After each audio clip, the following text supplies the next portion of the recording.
আসসালামু আলাইকুম ওরহমতুল্লাহি ওবরাকাতুহু। প্রিয় দর্শক, মুসলমানদের জন্য মহান রব্বুল আলামিনের পক্ষ থেকে সারা বছরের মধ্যে যে সমস্ত দিন বা রজনী সম্মানিত এবং গুরুত্ব ও ফজিলতপূর্ণ হিসেবে ঘোষণা করা হয়েছে, তার মধ্যে সবচেয়ে গুরুত্বপূর্ণ বা ফজিলতপূর্ণ রজনী হলো শবে কদর।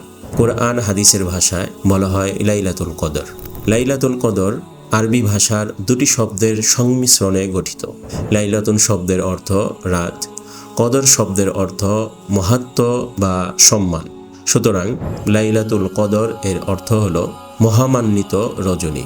আজকে আমরা আলোচনা করব লাইলাতুল কদরের ফজিলত এবং আমল নিয়ে। লাইলাতুল কদরের একটি গুরুত্বপূর্ণ ফজিলত হলো মহান রব্বুল আলামিন বলেন, লাইলাতুল কদরি খৈরুম মিন আলফি শাহর, অর্থাৎ কদরের একটি রজনী হাজার মাসের চেয়ে উত্তম। এমনিভাবে বুখারী শরীফের হাদিসের মধ্যে বর্ণিত রয়েছে, যে ব্যক্তি লাইলাতুল কদর ইবাদতের মাধ্যমে অতিবাহিত করবে তার পেছনের গুনাহসমূহ ক্ষমা করে দেওয়া হবে।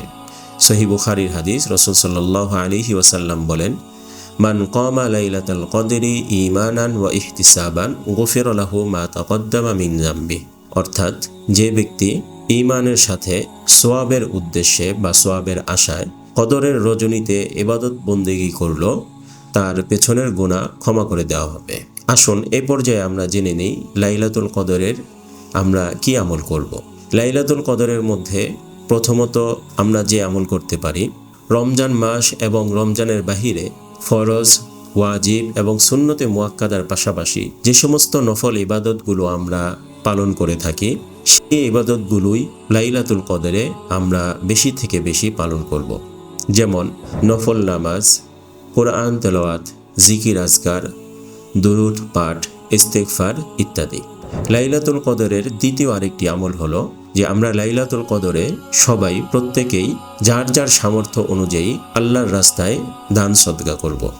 আমরা মসজিদে দান করতে পারি, মাদ্রাসায় দান করতে পারি, যে কোনো অসহায় ব্যক্তিকে আমরা দান করতে পারি, অথবা আমার কোনো নিকট আত্মীয় স্বজন কোনো বিপদের মধ্যে আছে তাকেও আমরা দান করতে পারি।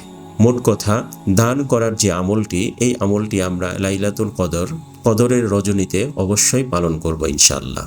লাইলাতুল কদরের তৃতীয় আরেকটি আমল হলো মহান রব্বুল আলামিনের কাছে বেশি বেশি দোয়া করা। নিজের যে কোনো প্রয়োজন এবং নিজ সমাজ, রাষ্ট্র, মুসলিম উম্মাহ সকলের জন্য আল্লাহ রব্বুল আলামিনের কাছে দোয়া করা। হাদিসের মধ্যে রাসূল সাল্লাল্লাহু আলাইহি ওয়াসাল্লাম লাইলাতুল কদরে এই দোয়াটি পড়তে বলেছেন, আল্লাহুম্মা ইন্নাকা আফুউন তুহিব্বুল আফওয়া ফাআফু আন্নি। সুতরাং আমরা লাইলাতুল কদরে এই দোয়াটিও বেশি বেশি পাঠ করব ইনশাআল্লাহ।